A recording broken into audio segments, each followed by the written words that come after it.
Good morning. My name is Dan Jaffe, and welcome to Building Niche Law Firm Websites with LALinux. This morning, I will be doing the presentation. I want to introduce myself for those of you who don't yet know me. I see a lot of LALinux members and some non-members as well in attendance here. And so for those of you who don't know me, I have practiced law since about 1999, practiced for about 10 years. During that time, built successful practices using the internet in both Seattle and in Phoenix, Arizona. During that time, tried quite a few jury trials and stumbled into tech quite by accident when I was trying to help a friend get some business online for his law firm that didn't compete with mine. One thing led to another, and here I am as the CEO of LALinux. I've now been in legal marketing technology full-time for about 7 years. Today, we're going to be talking about a very specific type of website, the niche law firm website. And we've had a lot of questions over the last couple of months from our member attorneys wanting to know if it's a good idea to add additional websites to their stable of LALinux websites. Some of them have one, some of them have many. And we've also seen a lot of customers that have switched from other website providers to LALinux who have multiple websites that may not use best practices. And so this session is really meant for two different audiences. One for the LALinux member who is trying to figure out whether having more sites in their arsenal is a good idea at this point or maybe in the future. And also for people that are thinking about maybe becoming a LALinux member and trying to figure out whether they should have more than one site or one site. And this information will be generally applicable to those who are with other providers who are maybe thinking about adding websites either with those other providers or with another provider such as LALinux. Much of the information is going to be generally applicable. Some of it will be specific to LALinux. During this session, I hope to give you the tools to, one, to recognize whether having a niche website is right for you and your firm, and also to avoid getting one or many when it's just not the right move for you. We're going to move quickly through this presentation. I expect that the whole thing will last about 20 minutes or so for the presentation itself. At the end of the presentation, we'll do a quick demonstration about how LALinux handles multiple websites, including niche websites, at the same time for a single law firm, with the software that is. The outline of this webinar is roughly as follows. We'll talk about what niche websites are and how they relate to your overall web presence. Talk about how to figure out whether you and your firm are a good candidate to have a niche website or websites.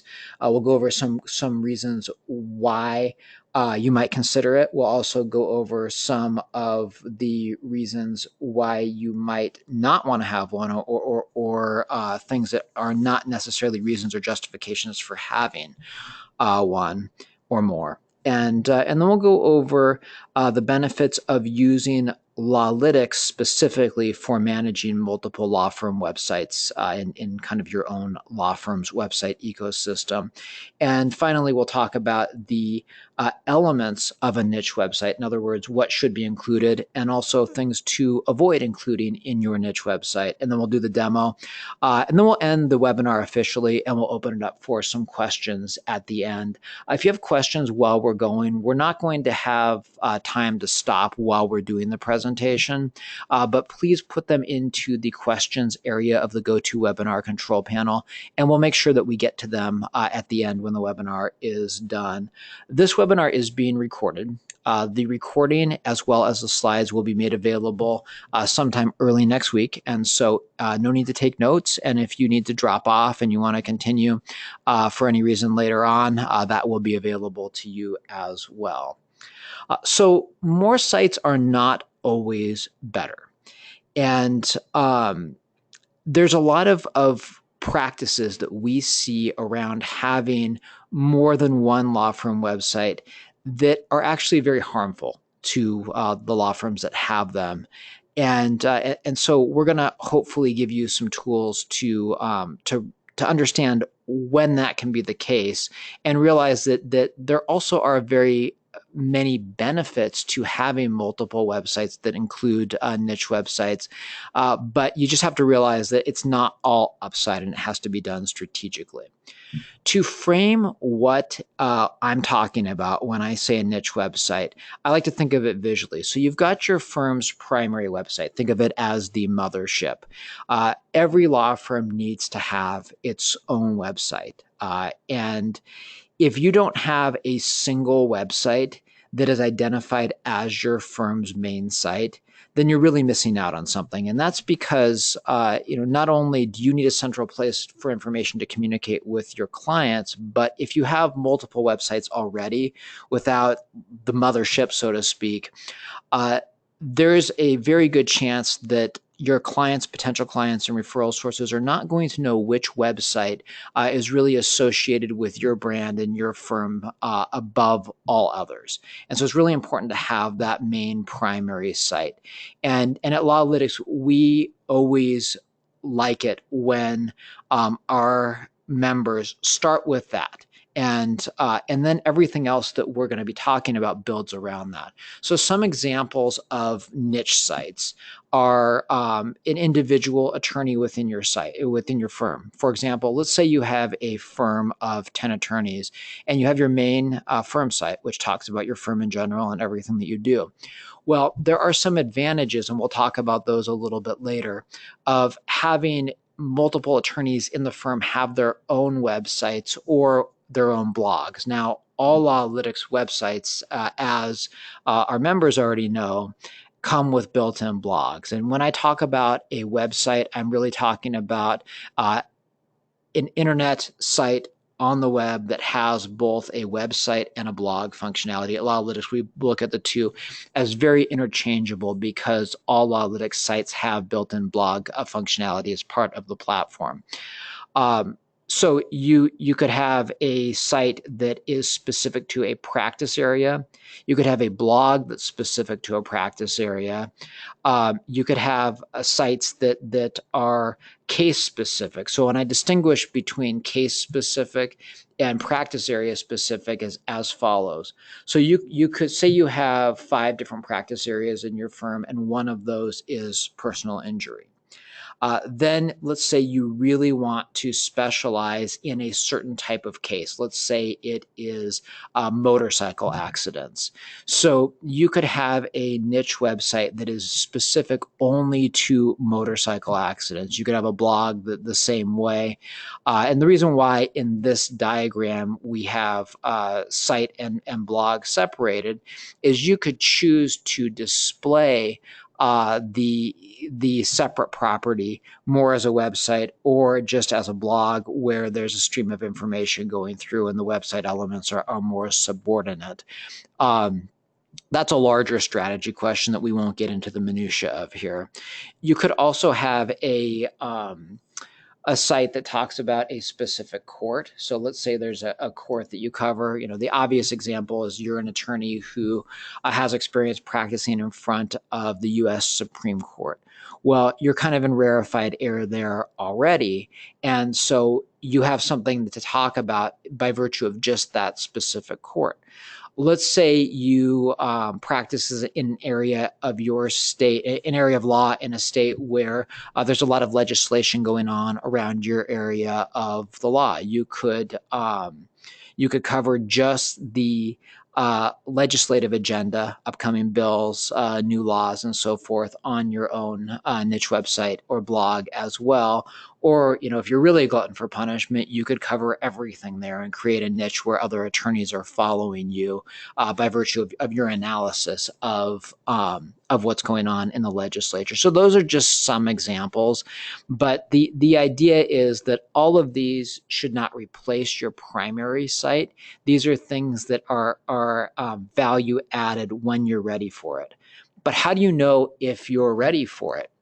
So the way that we like to look at this at LALinux is you have to have a solid foundation.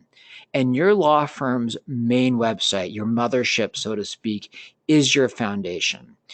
People look at that site as your virtual office. And almost everybody who does business with you and your firm goes into your virtual office, your website, before they ever talk with you on the phone and before they ever step foot in your physical office.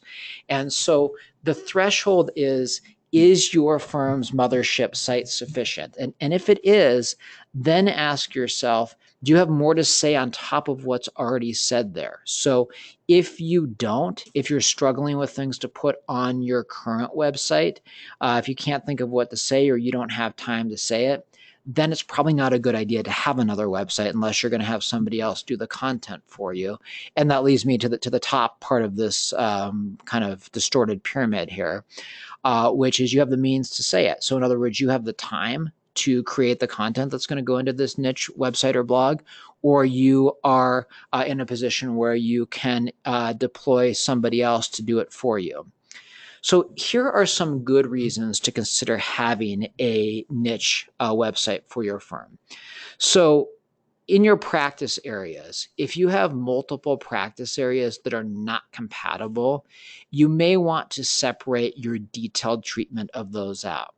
For example, let's say one partner in your firm does all corporate transactions, mergers and acquisitions, and so forth, and another partner in your firm defends accused child molesters. Well, those are two things that probably don't coexist happily, at least not for the business clients on a single site.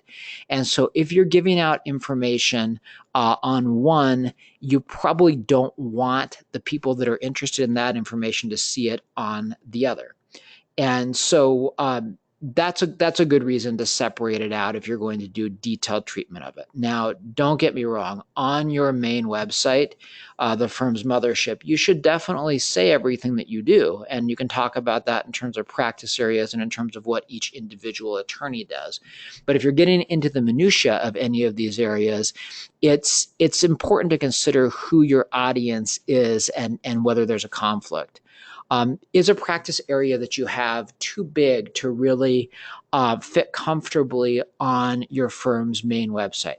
So let's say that you do all kinds of personal injury, but you really want to focus on medical malpractice cases, and you want to do it in a big way that you're going to create a vast amount of content for that. So you want every single medical error that could possibly be made on a website. Well, if you do that on your main website, you're very likely to quickly overwhelm that website with that information.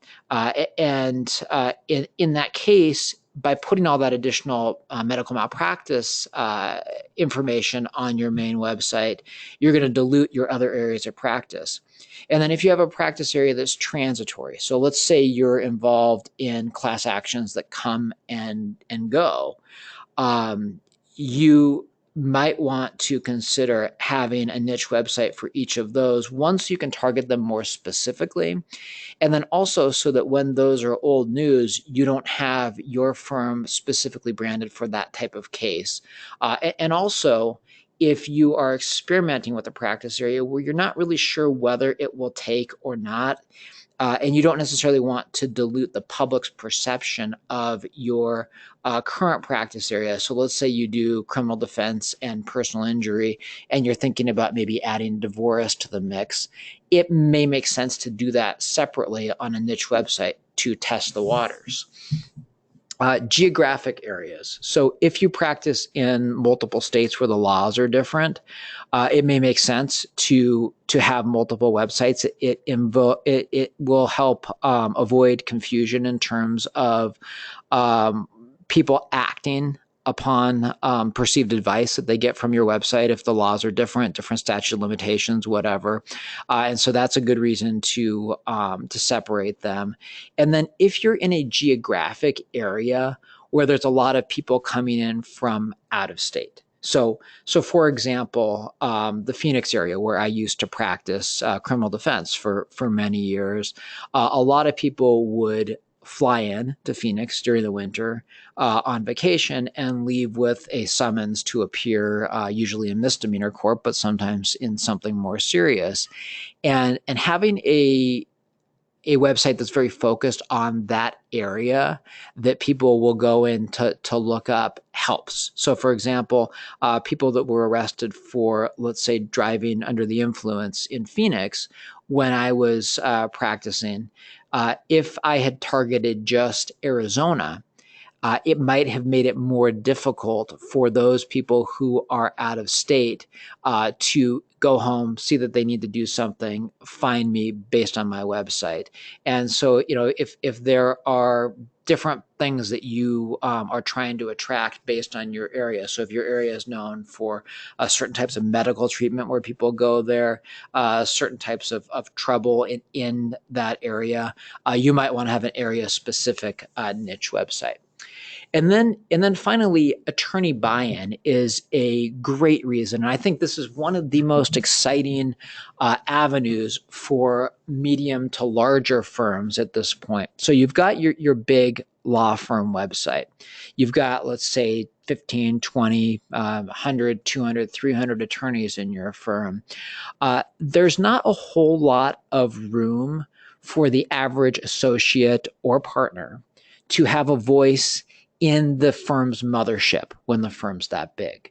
But if you give each member of the firm or each department in the firm that wants it a voice by providing them with a website, you may be surprised how even a shy associate who doesn't get out there and network is never going to be a rainmaker under the traditional strictures of a large firm, can become an instant rainmaker because he or she loves to write about their area of practice.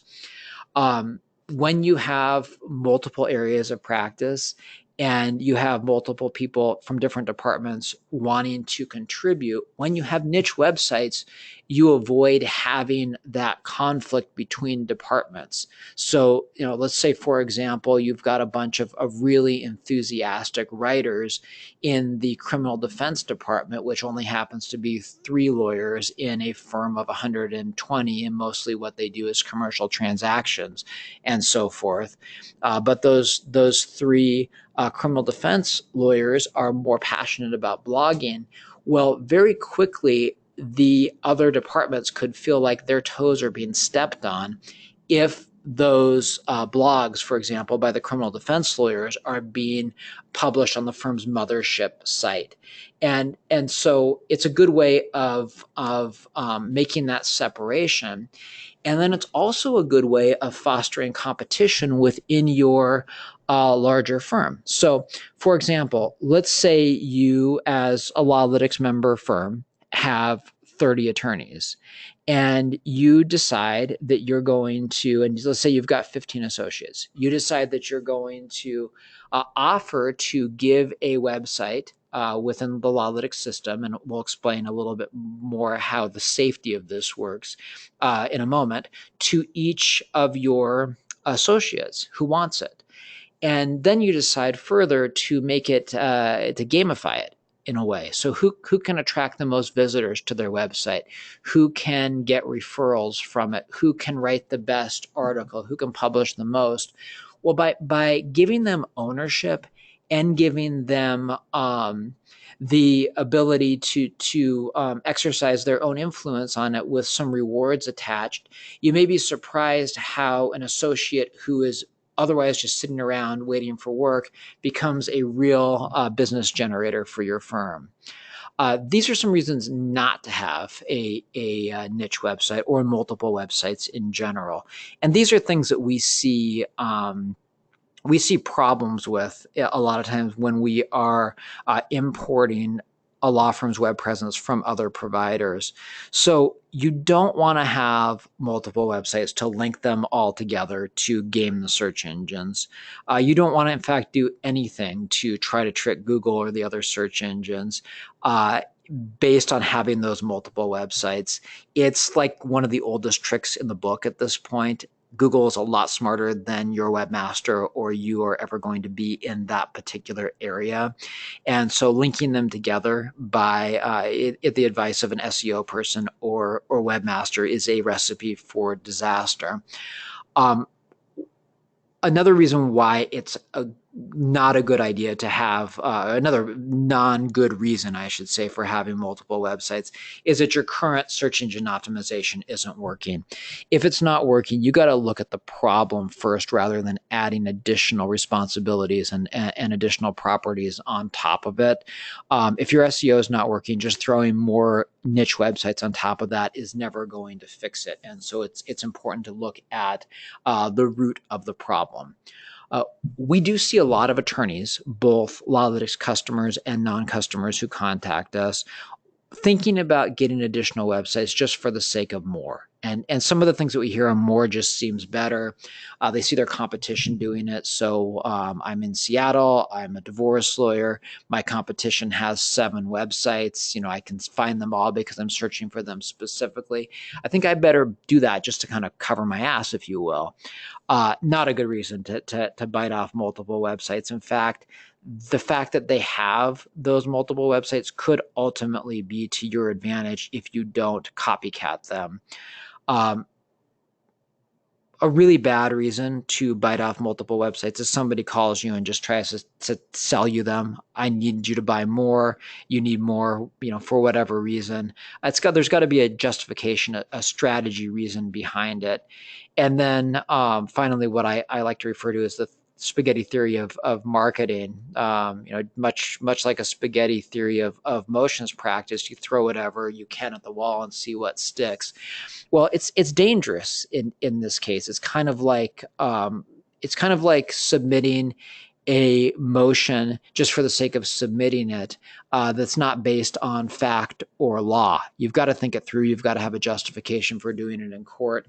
You absolutely should on the web as well. So just throwing things out there to see what sticks. A couple problems. One, you're more likely to do harm than good.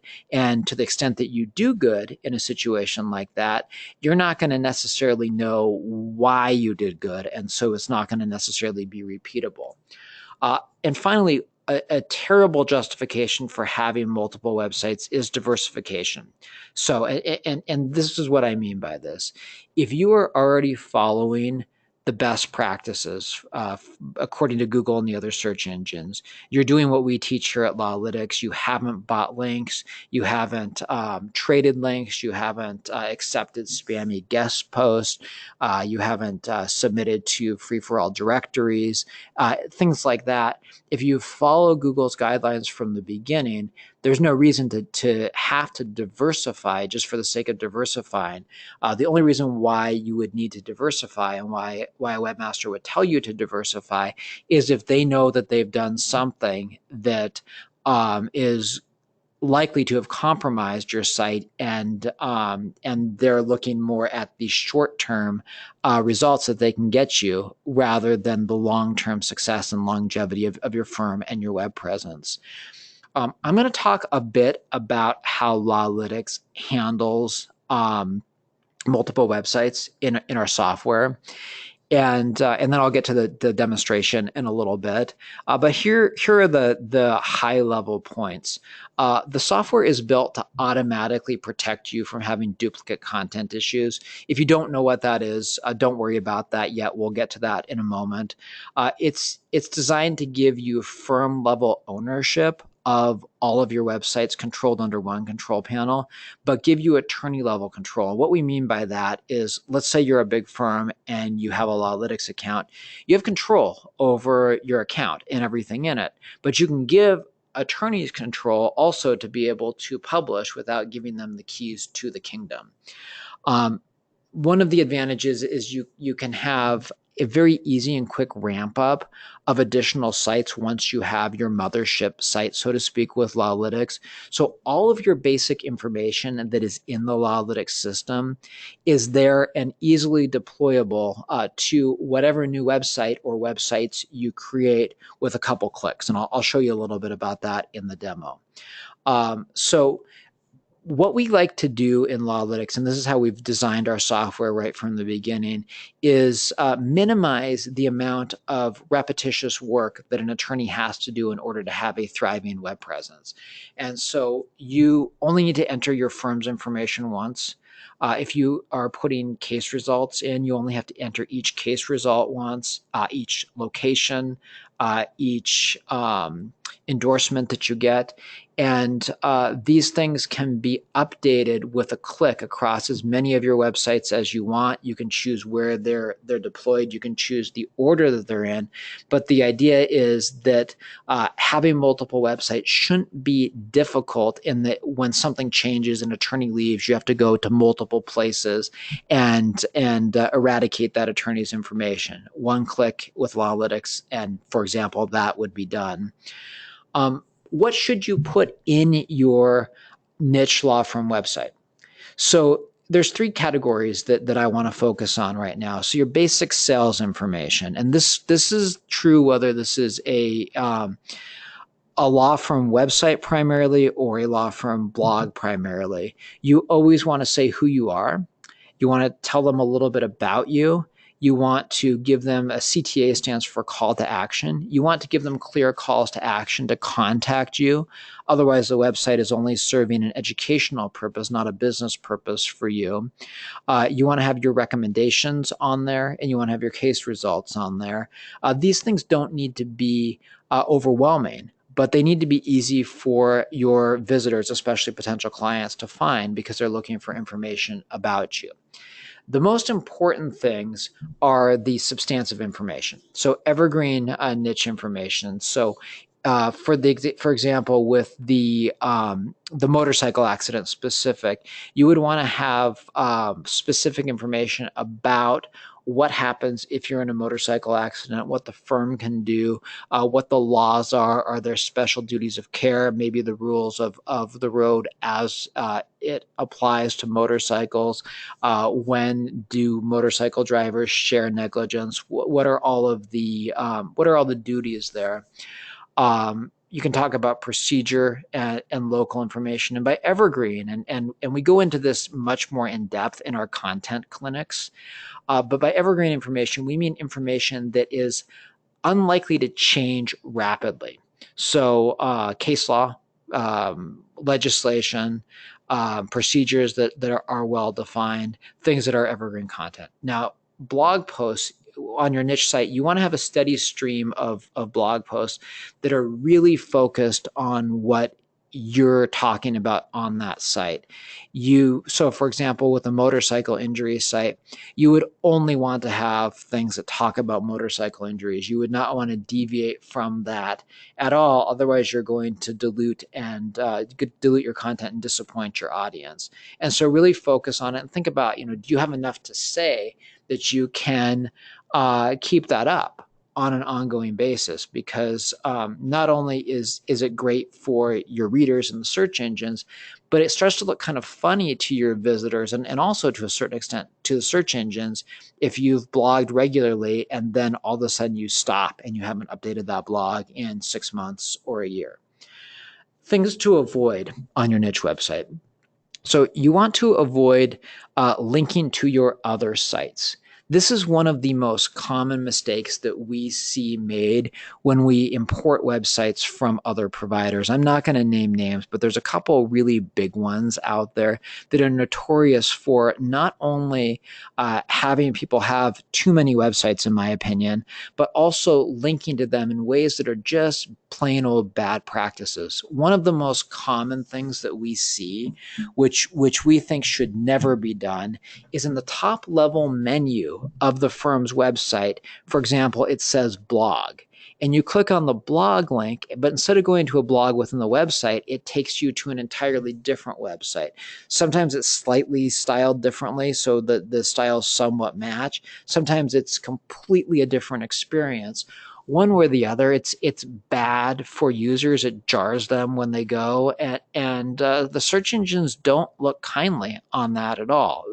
Links in your main menu should be links to other pages in your website, period. That's what the navigation is for. Duplicate content. So when you go to create a niche website, you need to really consider whether you have enough new things to say.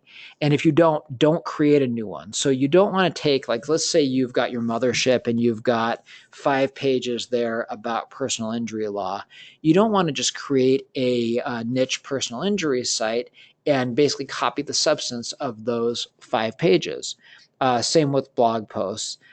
It is okay to duplicate some information, so the firm details, for example, if you do it right. And LALinux has this built in. So, for example, your bios from attorney to attorney should not change very much. Although you could change them a little bit to emphasize more of your credentials in a particular niche. But most attorneys don't want to take the time to do that. So, with LALinux, when you deploy niche satellite websites, as we call them, around your mothership site, LALinux automatically knows which ones are your subordinate sites, and it will tell the search engines to ignore those pages. So, for example, with your mothership site, you want people to be able to find you and your firm when they're searching.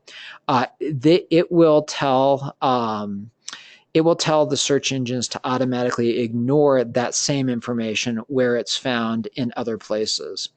And finally, you don't want to spread yourself too thin. If you can't regularly add content, or you don't have somebody writing the content for you, don't do it, because if you're already not paying attention to what you already have, adding more to it is just a recipe for not getting things done the right way. So focus on your core, focus on your foundation, get things done the right way. Let's take a quick look under the hood of LALinux. We're gonna make this very quick because most of the people here are members already, so this will be old hat for you. This is the LALinux control panel for those of you who haven't seen it. We're in a sample account, and the sample account has a bunch of dummy data in it. Sometimes that dummy data doesn't look pretty, so that's the caveat. And there's a lot of it. And so what I'm going to do is I'm going to show you the sites menu. So here's where you have all of your sites. So for example, with most small firms, you probably aren't going to have more than a few sites, even if you have niche sites. This would be what it would look like if you're a large firm. Each of these is your own individual website. We're not going to, or each of these would be a niche website rather. The blogging area controls all of your blog posts firm-wide. And then, for example, let's say you want to go to an attorney profile and change the attorney profile. Well, here's all your attorneys. If you want to update it for any one attorney, you just update it in this one place, and it will update everywhere that attorney's bio is deployed. Now, for example, let's say you have an attorney that you want to be on some of your niche sites, but not others. So let's say that John Sample is an associate, and you only want to have this attorney on, let's say, 2 websites. You could uncheck all of these others, and it would no longer appear on those websites.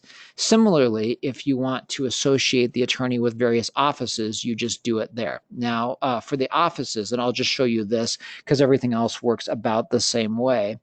Offices, same thing. You fill in your office. LALinux will automatically create an office page on each of your websites for which you've checked this publish to, and it will include whichever attorneys you've checked.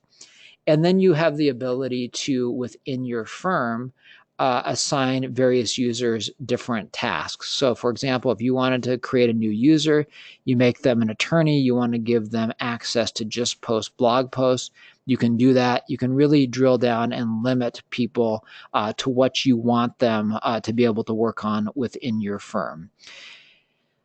We're going to go ahead and end the presentation in chief, if you will, at this point. I want to thank everybody for attending. We will have more webinars next week. If you want to go to lalinux.com/webinars, we've got a bunch of on-demand ones as well as the ones that are upcoming. We have them scheduled out through July of this year so far. Thank you for attending, and I want to go ahead now and open it up for questions. Let's take a look and see what we have. Give me a second, because I know a couple did come in.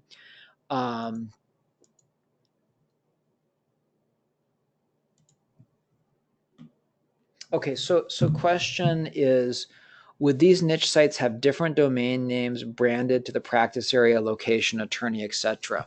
Um, yes. So the sites would always have different domain names. That's really what distinguishes one site from another. So it'd be a different URL or internet address. The way that we like to look at it at LALinux is you don't want to give your users such a jarring experience that you want to rebrand the whole thing so that it's unrecognizable. What we typically recommend is keeping common elements. So if we've done a design for your firm's mothership, and then we're going to deploy niche websites for you, what we'll typically do during that deployment is maybe take care of changing some colors, some minor structural elements, but not so much that it changes the whole look and feel of the site.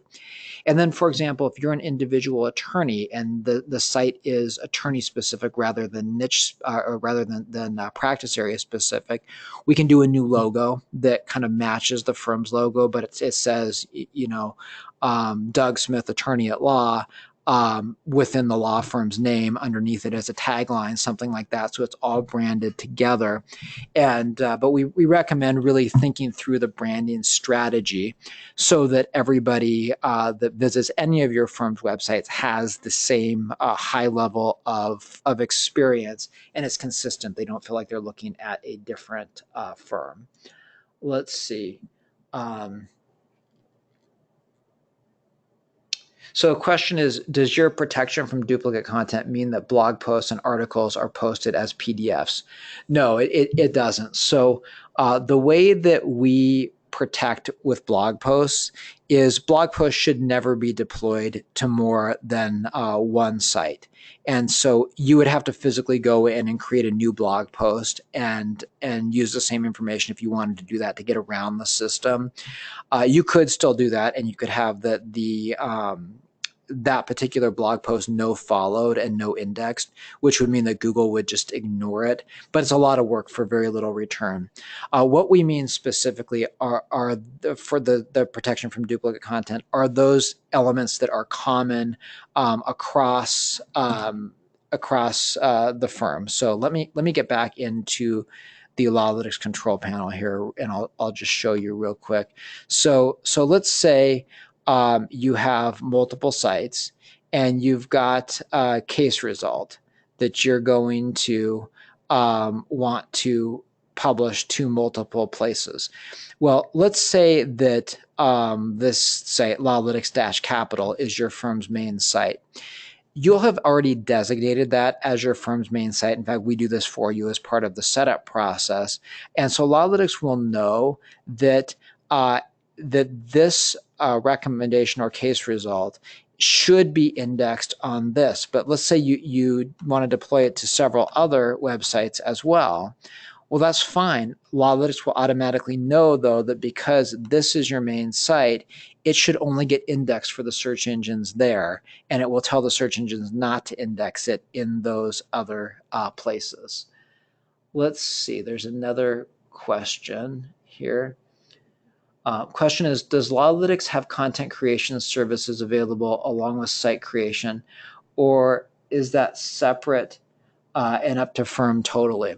We do. We have a very robust content creation department.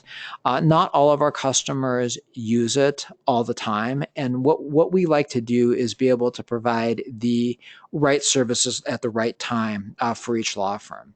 And so our content creation department can work with any law firm that's a customer of LALinux that wants to create content. We can do custom content plans, and then we have services that range from just writing starter content to get a website launched to monthly blogging. So say 10, 20, 30, 40 blog posts a month is typically what we have. We don't have anybody that does more than 40 or 50 typically.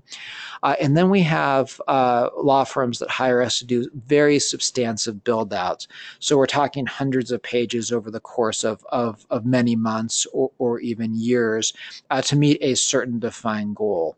And so that's something that, unlike the LALinux basic service, which you get the design, you get all the coaching, you get a guiding hand in it. You don't have to worry about any of the technology ever because we take care of all of that for you. Basically hold your hand the whole way.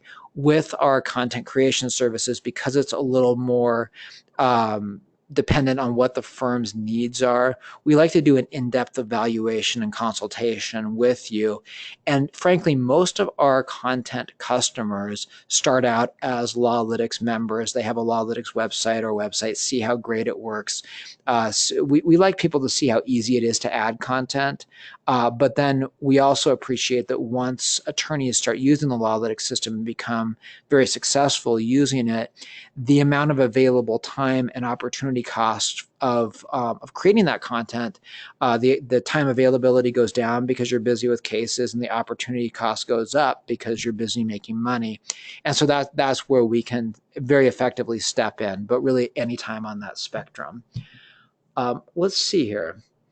I don't see. Oh, okay. I thought another question came in. I just said thank you. I don't see any other questions that have come in.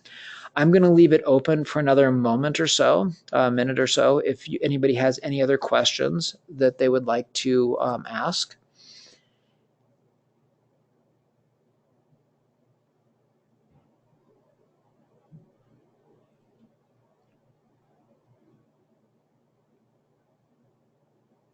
Okay, well, I don't see any other questions that have come in. If you're in the middle of typing one and we don't get to it, or you think of other questions afterwards, please feel free to contact us. Let me put our contact information back up here. You can always email, call us, or fill out the consultation form on the website, and we're always happy to talk it over with you. And thank you for attending. Hope to see you again at another webinar soon.